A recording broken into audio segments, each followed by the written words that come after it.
Bueno, y ahora entramos en un espacio de la tarde bastante interesante. Hoy está con nosotros Marcos Bautista López. Él es un profesor de uno de los institutos de aquí de Huelva Capital.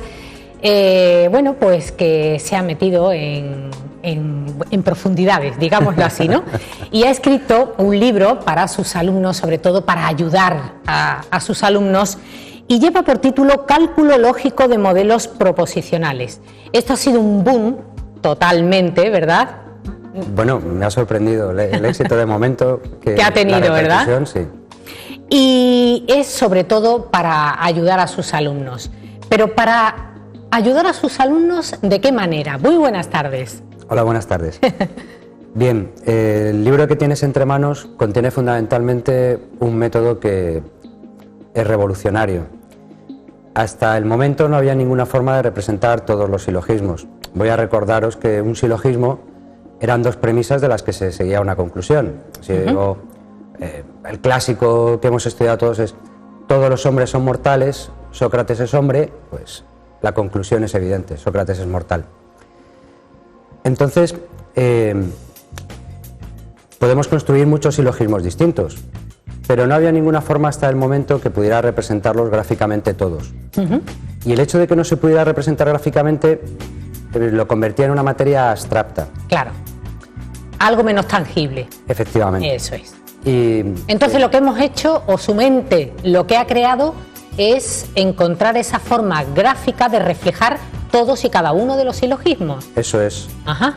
Entonces, en la medida... Qué fácil parece, ¿verdad? Qué fácil. Bueno, yo... Perdidísima. Espero que tengamos ocasión de comprobar que efectivamente los principios del método son evidentes, que es lo que he tratado de encontrar, algo que fuera evidente que podamos ver. Claro. Y al verlo, facilite los pasos que da la mente para llegar a las conclusiones. Entonces, esa básicamente es la novedad. Hasta ahora, los métodos tradicionales con los que se enseña lógica quedan muy abstractos y las leyes son muy engorrosas. Claro. Te confieso que siendo profesor de filosofía yo no entiendo, no he llegado a comprender todas las leyes del silogismo clásico. Ajá. Hay leyes que se me escapan, que no digo, ¿esto exactamente qué significa? Me resulta engorroso a mí. Y si yo no lo comprendo bien, tampoco lo puedo explicar. Cuanto más un niño con edades comprendidas entre, no sé, generalmente 14, 15... Claro, esto es interesante porque tradicionalmente o hasta este momento se ha pensado que los alumnos solamente podían resolver ejercicios de lógica en bachillerato, porque se pensaba que no han desarrollado el pensamiento formal y abstracto. Ya.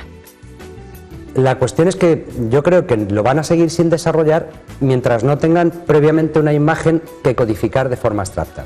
Es decir, lo que defiendo es que no podemos tener un pensamiento abstracto si no partimos de una imagen.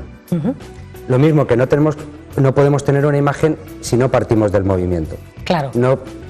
No quiero ser pesado, pero no podemos hacer el mapa de un sitio desconocido si no lo recorremos primero. Claro. Eso, el movimiento es previo a la imagen. Una vez que tengo la imagen, luego la puedo recodificar de forma abstracta. Pero si no tengo la imagen, no puedo llegar a ese concepto abstracto, lo mismo que si no he hecho el recorrido, si no he tenido ese movimiento, no puedo llegar a codificar la imagen. Entonces, este método lo he comprobado con alumnos de bachillerato, lo he probado con algunos alumnos de cuarto y lo han entendido perfectamente. Y todos los que lo conocemos estamos absolutamente convencidos de que niños mucho más pequeños lo podrían llegar a asimilar. ¿Qué le parece si lo vemos? ¿Y cómo se explica? Porque además usted bueno, pues nos ha traído esa imagen para que todos lo comprendamos mejor. ¿No es así? Sí. Bueno, sí. Pues ahí tenemos, bueno, el primero, ¿no? Por importancia tenemos 4 dibujos y usted nos va a ir explicando de qué se trata. Claro, la revolución que presento es muy sencilla y está plasmada en esta pantalla en este momento. Es decir, tenemos delante de nosotros lo básico, es decir, el palo del chupachus. Esto. Podemos ver aquí la representación de todo A es B. Cuando decimos, pues, todos los repartidores de butano visten de naranja. Pues, todo A es B. La representación clásica solamente utilizaba 2 letras. A dentro de este conjunto y B fuera. Es decir, A está incluido en B o A está dentro de B. Ajá. Todo A es B. Es B. Claro, es muy sencilla, es muy evidente, pero no se corresponde exactamente con los principios lógicos. Es una representación geométrica matemática. Yo presento una representación lógica. Esa representación lógica, a ver si soy capaz de explicar la ventaja que tiene. Para representar todo A es B en el diagrama de Marlow. Diagrama de Marlow que bueno, se llama de Marlow por las iniciales Sí. de la persona que la ha descubierto, ¿verdad? Que Sí. hay que decirlo. Sí. En el diagrama de Marlow, el sujeto sigue estando en el centro. Todo A es B. Pero ahora, el círculo representa la extensión de A. Aquí estarían todos los sujetos que son A. Ajá. Y hemos puesto este predicado B dentro de A. Y entonces podemos observar en el diagrama que esta B está incluida en A. Pero además podemos observar esta B indeterminada o libre que representa a todas aquellas Bs que no son necesariamente A. Claro. No digo que esta B no sea A, digo que no es necesariamente A. El hecho de poder representar esta B es lo que facilita el cálculo. Porque esta letra B de fuera es la causa más común del error en el razonamiento. Yo antes te he dicho, todos los repartidores de butano visten de naranja. Y yo ahora te digo, mi primo viste de naranja. Y algunos pueden concluir, entonces reparte butano. Y digo, no necesariamente. No necesariamente, porque no todos los que visten de naranja están dentro del conjunto de los repartidores. Perfecto. Y esos que visten de naranja sin ser repartidores están expresados aquí, Ajá. en esta B. Eso permite verlo a los alumnos. Este desdoblamiento que hemos hecho de B permite que los alumnos vean la parte indeterminada y se acostumbren a darse cuenta de que A implica B no conlleva que B implique A. Ajá. De hecho, nuestra mente es de forma natural bicondicional. Es un sesgo muy común, es un error muy común. Tendemos a generalizar. Claro. Nos concentramos en esta parte que ha quedado determinada por el enunciado. Sin ver más allá. Sin ver más allá. Se nos estrecha la mente. Y en ese sentido, el diagrama amplía nuestra mente. Porque ahora vemos lo que está más allá de Claro, aquello que estamos sabemos hablando. que fuera también está B. Efectivamente. Y esto lo ha comprendido todo el mundo y me alegra que tú también lo veas Sí, evidente, porque solo es evidente si lo vemos todos. Claro, claro. La verdad se comparte o no se tiene. Sí, sí, sí. Y en este momento la estamos compartiendo, luego es nuestra verdad. ¿Podemos pasar al siguiente Sí, diagrama? una vez que, Sí. que nos hemos acostumbrado a representar de esta forma, podemos ahora sumar. Podemos pasar a la siguiente imagen. Aquí tenemos una representación de todo A es B un poco diferente de la anterior. Sí. En este caso, el círculo está partido. Dentro de este círculo seguimos observando que toda B es A. Así es. El círculo está partido, las de abajo y las de arriba. La parte de B de abajo y la parte de B de arriba es A. Y sigue habiendo A fuera. La división del círculo, esta división, esta raya, es adecuada. Si yo quisiera decir algunos Bs son A, habría dibujado esa raya, una A debajo, pero no habría dibujado nada encima. Claro. Es decir, esta A la borraríamos. Y tendríamos solamente que algunas Bs son As. Y seguiríamos teniendo que hay As que no son necesariamente B. Aquí lo he dividido para poder sumar esta B con esta. Mira, si yo digo que toda B es A, lo represento así. Una B en medio y As en la parte de arriba de B y As en la parte de abajo de B. Sí. Y una A fuera, que no nos podemos olvidar. Después digo que alguna B es C.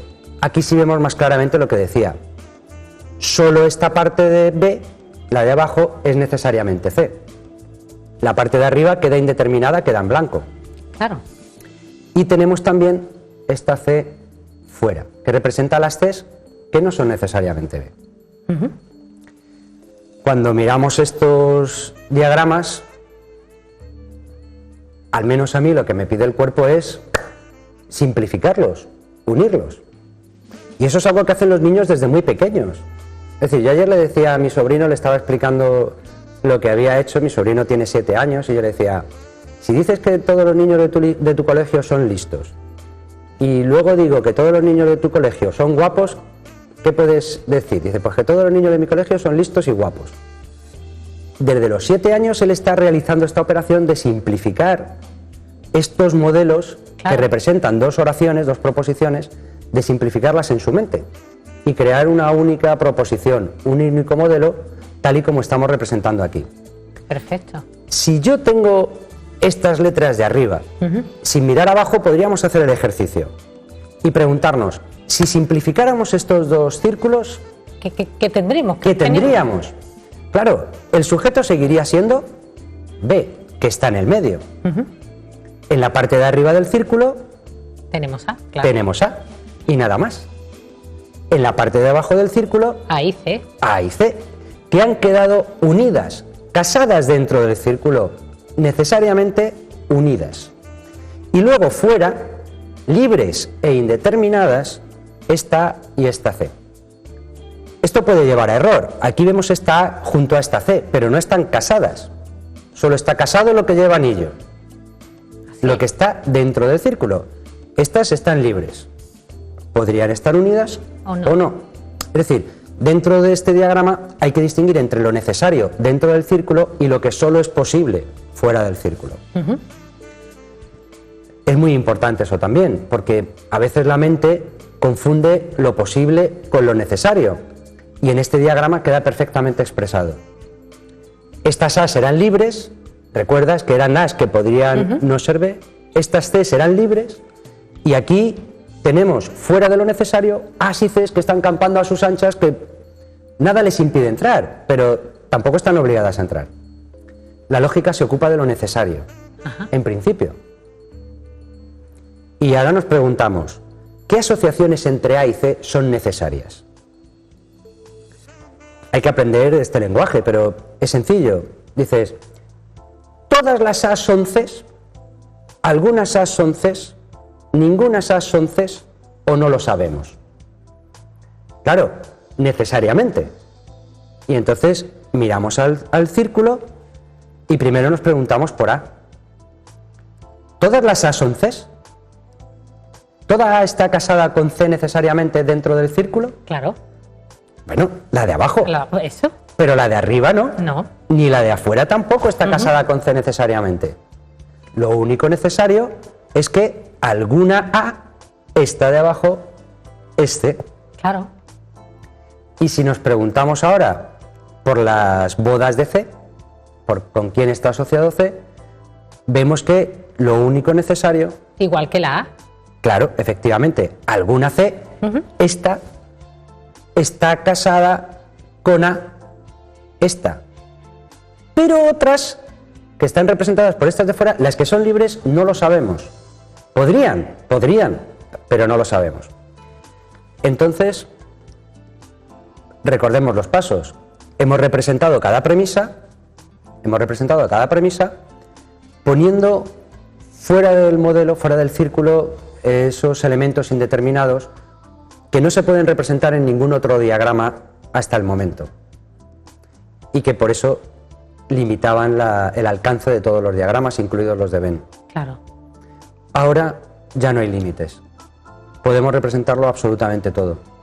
Y por atracción, bueno, esta atracción de los modelos se basa en el principio de identidad, que es un principio filosófico muy antiguo. Lo que es, es. Eso ya lo dijo Parménides, ya sentado ahí como una base de la filosofía, que eso es inamovible. Lo que es. Claro, lo que es B, pues vamos a juntarlo.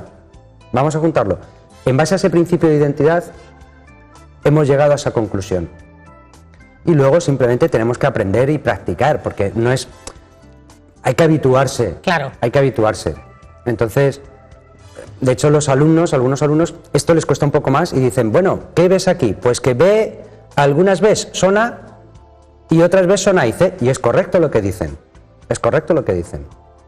Pero claro, les pides también que digan lo que es necesario. Claro. Y ahí lo tienen. Está representado y lo podemos ver. Y si uno se equivoca no importa porque enseguida lo corregimos. Enseguida lo corregimos. Y para ellos, a raíz de este nuevo método, ¿ellos ven fácil todo esto? Cuando lo practican. Porque esto, una cosa es entenderlo cuando lo explicas, que todos lo entienden, y otra cosa es desarrollarlo en el ejercicio, en el examen. Claro. Para eso hace falta práctica, porque una cosa es comprender y otra cosa es recordar. Ellos comprenden muy bien las explicaciones. Luego se complica un poco la cosa, pero hasta aquí todo el mundo lo comprende perfectamente. ¿Pasamos al tercer panel? Bueno, pues si os atrevéis, si te ha parecido fácil hasta aquí y hasta no aquí aburrimos al público. Y estamos en completa tensión porque, bueno... Bueno, hemos visto antes que B se atraía con B, pero hay otras ocasiones en las que los términos se oponen. Si yo digo toda A, o sea, por ejemplo,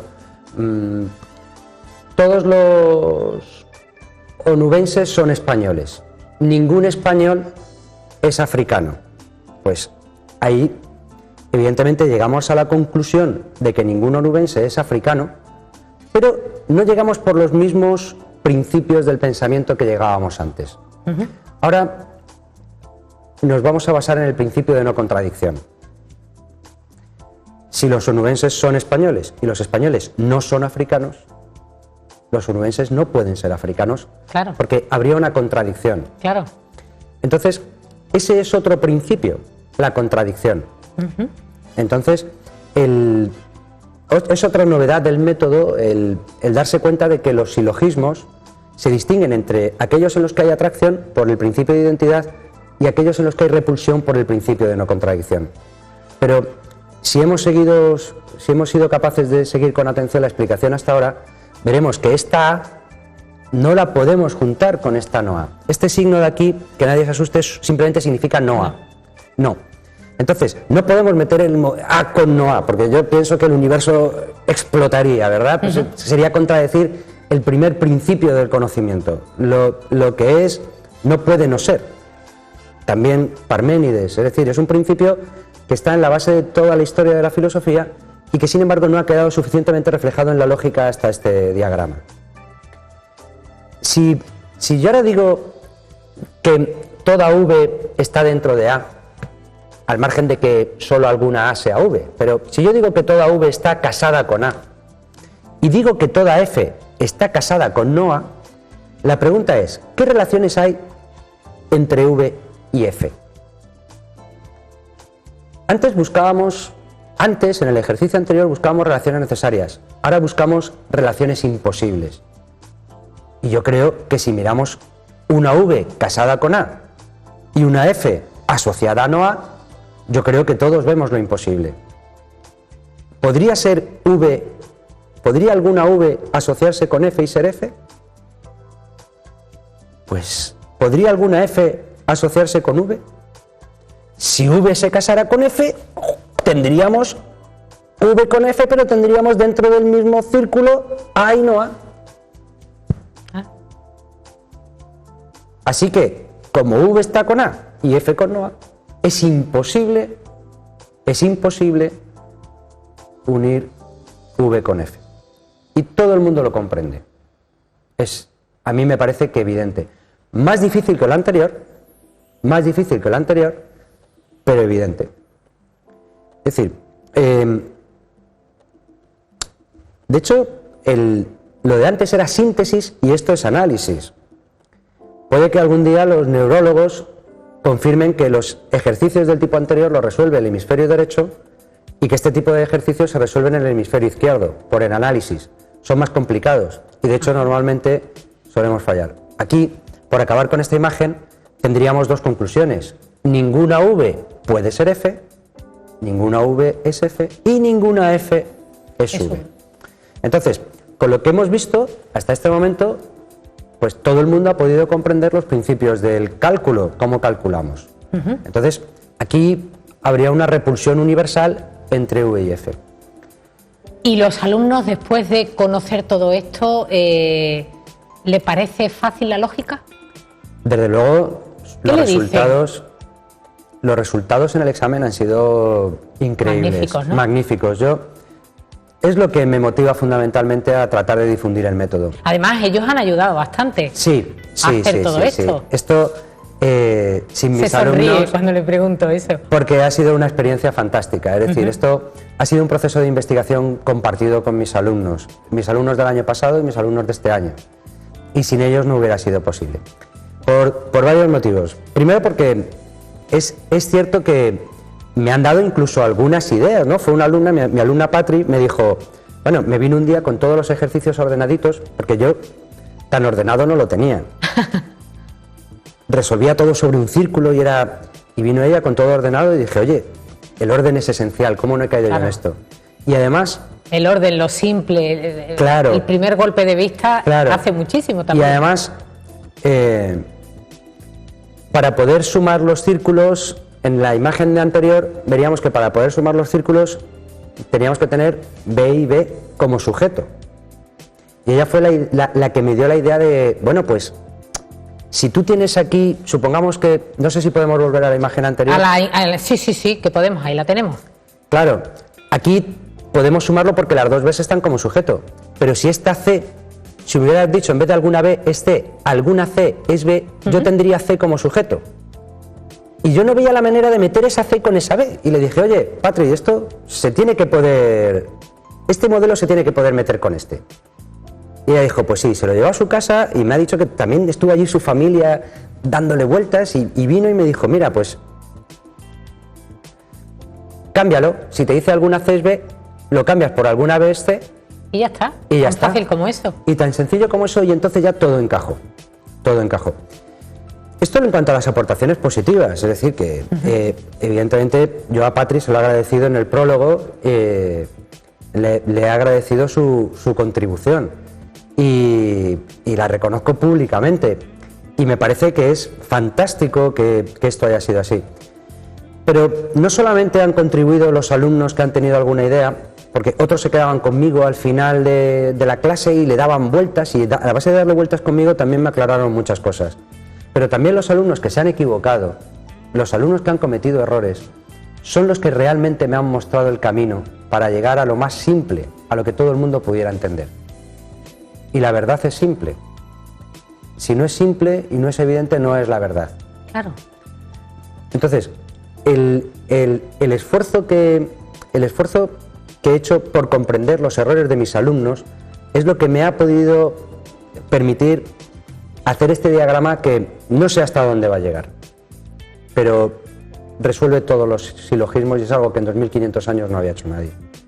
Y ha sido a base de corregir, de entender, sobre todo el supuesto fundamental de que nadie se equivoca al razonar. Nadie se equivoca al razonar. Si alguien se equivoca al razonar es porque no tiene todos los elementos delante. Y si no tiene todos los elementos delante, llega a otra conclusión que es verdadera con sus elementos. Si yo te quito esta A de fuera, o no la tengo en cuenta, ahora decimos todo B es A, pero también caemos en el error de decir toda B es A, claro. Que ahí es cierto. Es cierto. No falla la razón de los alumnos. No falla la razón de los alumnos. No se equivocan al razonar. Si tienen delante el método correcto, y tienen delante un método que les permita mantener en su memoria todos los datos que deben considerar para concluir. Si lo tienen todo en mente, no se equivocan. Y eso es lo que les da a este diagrama. Una especie de dispositivo de memoria externo para que ellos se acuerden de que hay A's que no son B's necesariamente. Y teniendo ese dispositivo de memoria externo, ellos van a llegar a la conclusión correcta porque todos razonan correctamente. Me gustaría insistir en este punto. Mira, cuando les he presentado a mis alumnos, y en el libro están los resultados del examen, los resultados del examen no se ajustan a una campana de Gauss, sino que es una progresión lineal. Tenemos muy poquitos que han hecho el examen mal, más que lo han hecho bien, más que lo han hecho muy bien, y más todavía que lo han hecho perfectos. Es decir, lo tenemos en, no sé si se... en el capítulo 4, ahora no voy a encontrarla, no va a aparecer la imagen. Bueno, quizá merece la pena intentar explicar esto, que no lo tenía preparado. Tú si lo ves, no sé si el público podrá ver. Si lo ponemos aquí también lo vemos. Lo que vemos es que esto es el examen de peor a mejor hecho. La moda fue hacer el examen perfecto. La mayoría fue hacer el examen perfecto. Si solo nos fijamos en esta barra, vemos que cada vez hay más que lo hacen mejor. Es una progresión lineal. Como psicólogo, esto yo solo lo puedo interpretar de una manera. No depende de factores que se repartan al azar como la inteligencia. Porque si se repartiera al azar, sería una campana de Gauss. Todo se ajusta a la campana. Por ejemplo, la altura, que se debe al azar, pues hay personas de más baja estatura, luego hay muchas de media estatura y muy poquitas muy altas. Es decir, vamos subiendo y luego bajando. Cuando los resultados indican esa progresión lineal, tiene que deberse a algo que cuanto más, mejor. Y yo esta mañana, discutiéndolo con mis alumnos, llegábamos a la misma conclusión. Lo único que cuanto más mejor es la práctica. En lo que se diferenciaban unos alumnos de otros no eran una inteligencia o una capacidad de razonar, sino los que habían practicado más. Claro, porque en inteligencia y en razón todos los seres humanos somos iguales. Y en eso no tengo absolutamente ninguna duda. Y de hecho, pensar así y estar convencido de que nadie se equivoca al razonar es lo que me ha permitido llegar a solucionar este enigma de 2500 años.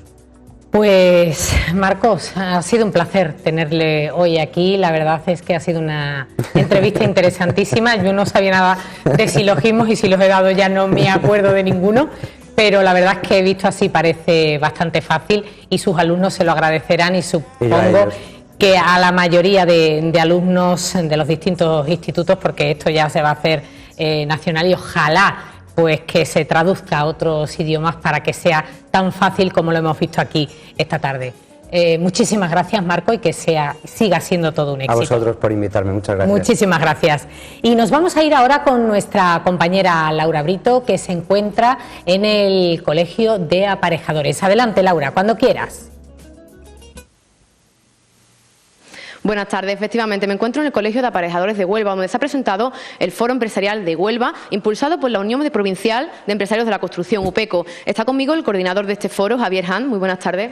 Hola, buenas tardes. ¿Cuál es el objetivo de este foro? Pues el objetivo del foro es el impulso de la actividad económica para la provincia de Huelva, la coordinación de las acciones necesarias para el impulso de la actividad económica en la provincia de Huelva. ¿Y qué es lo que se va a hacer para ello? Bueno, en principio llevamos muchos meses trabajando desde UPECO y desde la Unión de Autónomos de Huelva, que se ha unido sin reserva a este foro empresarial. Llevamos meses trabajando, hablando con los colegios profesionales para establecer una serie de acciones que puedan ayudar a la activación económica de la provincia de Huelva para que creemos inversiones y empleo dentro de la provincia. Esto va a ser un foro de debate. Se han unido numerosos colegios profesionales, el Colegio de Ingenieros Industriales, el Colegio de Ingenieros Técnicos Industriales, el Colegio de Ingenieros Técnicos de Minas, el Colegio de Aparejadores, también está UPECO, también está la Unión de Autónomos de Huelva, todos profesionales y técnicos relacionados con todo tipo de actividad económica en la provincia, y quiere ser un foro de opinión para dar ideas, apoyar iniciativas o reivindicar inversiones que puedan ser importantes para la provincia de Huelva en la consecución de la creación de empleo. Porque una de las claves es precisamente esa, ¿no?, la unión de diferentes colectivos, ¿no? Pues yo creo que el éxito que hemos tenido en la presentación del Foro Empresarial de Huelva hoy es la unión de estos colectivos profesionales, instituciones ya que han hecho mucho por por la provincia con muchísima experiencia, cada una en su campo, y la unión del conocimiento profesional, del conocimiento de la provincia de Huelva, del conocimiento técnico y de las iniciativas, ideas de todo, porque aparte de todo hay muchos grandes empresarios en este foro empresarial, pues creemos que va a ser una iniciativa muy importante para la consecución de estas acciones en favor del empleo dentro de la provincia de Huelva. ¿Qué es lo que pedían las administraciones desde este foro empresarial de Huelva? Pues vamos a pedir cosas muy concretas, porque vamos a basar el foro en el consenso. Ahora, nosotros lo primero que le podemos pedir a las administraciones es que trabajen sobre todo por Huelva, que los representantes públicos pues sean antes de Huelva que de un partido político en concreto, y que se unan todos para trabajar por Huelva. Porque yo creo que los onubenses nos merecemos el mismo trato por parte de la administración pública que se puede merecer un ciudadano español de Navarra, de Murcia, de Logroño, de Bilbao o de cualquier otro sitio de España. ¿Por qué nosotros tenemos que estar como provincia en la cola de las inversiones públicas? ¿Por qué tenemos que tener uno de los porcentajes mayores de desempleo en la provincia de Huelva y no tenemos un plan de turismo diseñado para la provincia? Porque el último estudio que se ha hecho dice que es que Huelva no cuenta con una imagen de turismo concreta que haga que la gente pueda venir por aquí. Es que no tenemos comunicaciones para que la gente pueda venir. Nosotros pedimos lo que tienen los otros, ni más ni menos, igualdad de oportunidades. Buenas comunicaciones para venir a Huelva, un plan de turismo que haga atractivo que vengan los turistas, recursos para poder vender nuestras viviendas en el extranjero, porque en Málaga se están vendiendo 5.000, 6.000 viviendas al año a los extranjeros y en Huelva no se está vendiendo ninguna, porque es que no hay nadie de la administración pública que ponga en marcha un plan para favorecer la venta de estas viviendas. En Málaga, la Diputación Provincial de Málaga ha llegado a un acuerdo con la Asociación de los Empresarios de la Construcción de Málaga para comercializar estas viviendas en el extranjero y ha beneficiado a toda la provincia. Pero aquí en Huelva nosotros le hemos propuesto ese mismo plan a la Diputación Provincial y no ha considerado conveniente llegar a ese acuerdo. Nosotros creemos que con los profesionales, con los colegios profesionales, con las asociaciones de empresarios profesionales, se debe cambiar el modelo de actividad económica en la provincia, porque este nos ha llevado a unos altos porcentajes de desempleo y tenemos que hacer unas inversiones y cambiar el modelo que permita que el nivel de vida general de la provincia de Huelva se pueda elevar. Además, apostáis por las conexiones de Huelva con el resto de España, ¿no? Claro, tenemos unas ideas concretas y todo eso. Huelva adolece de falta de infraestructura de transporte, tanto de personas como de mercancías. La comunicación por ferrocarril con Huelva es muy mala, para decirlo ya abiertamente. Tenemos que conseguir una mejor comunicación por ferrocarril. Dentro del foro empresarial hay personas que apuestan por la llegada del AVE y hay personas que apuestan, mientras que llega o no llega el AVE, por un arreglo de la vía, pero mejorar la conexión por ferrocarril con Huelva es una cosa que necesitamos como el comer. Mejorar la conexión por carretera, que la única conexión es la autovía con Sevilla y con Portugal, pero no tenemos una conexión directa con Badajoz.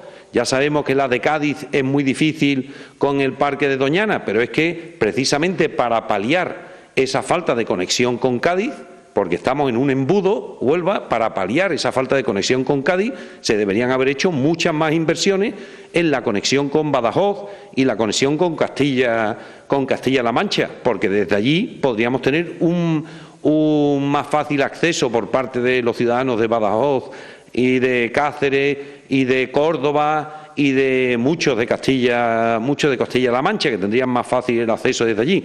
Por eso nosotros defendemos el desdoble total, pero no defendemos, como ha salido ahora en el BOE, que es circunvalación o variante de dos carriles, uno por cada dirección. Nosotros defendemos que la Nacional 435 se convierta en autovía y que se desdoble desde San Juan del Puerto a Zalamea, y que después haya una conexión por Badajoz, por el sur de la cuenca minera, no por el Parque Nacional, por el Parque Natural de Aracena, sino por el sur de la cuenca minera, que haya una conexión con Badajoz a través de Santa Olalla o a través de otro punto donde técnicamente sea más conveniente. Pero necesitamos esa conexión con Extremadura, porque necesitamos basar también nuestro modelo en un modelo turístico que atraiga a personas de fuera, pero si no tenemos una buena infraestructura de transporte, carretera, ferrocarril, no vamos a conseguir que vengan los turistas. Habéis presentado hoy este Foro Empresarial de Huelva con todos estos objetivos y ya esta misma semana tenéis la primera actividad, ¿no? Pues sí, esto hay que trabajar mucho por el futuro de Huelva. Yo creo que la salida de la crisis merece que hagamos este último esfuerzo de mucho trabajo y cojamos buenas posiciones para salir de la crisis. Yo creo que aquí hay que trabajar mucho en solidaridad con todos los onubenses, porque tenemos una cifra de desempleo muy alta, y aquí ha habido familias que han sufrido mucho ya en el tema de la crisis. Creo que se merece que quien tenga la oportunidad haga ese esfuerzo para intentar solucionar ya estos problemas de los onubenses. Y nosotros no vamos a perder el tiempo, y ya tenemos una primera actividad prevista para el viernes, que le hemos pedido a los responsables del Parlamento de Andalucía que nos expliquen aquí en Huelva el plan de construcción sostenible, y va a venir el presidente de la Comisión del Parlamento de Andalucía, don José Juan Díaz Trillo, a explicarnos a este Foro Empresarial de Huelva el plan de construcción sostenible que está estudiando y va a poner en marcha la Junta de Andalucía. Muy bien, pues muchas gracias por estar con nosotros y por explicarnos en qué consiste este Foro Empresarial. Muchas gracias a vosotros, y muchas gracias también por vuestro seguimiento y vuestro trabajo en el seguimiento de la presentación de este foro. Pues ya lo saben, el próximo viernes a las 10 de la mañana se explicará ese plan de construcción sostenible aquí en Huelva, en el Foro Empresarial. Muchísimas gracias, Laura. Nos vamos a publicidad. Enseguida volvemos con más cosas.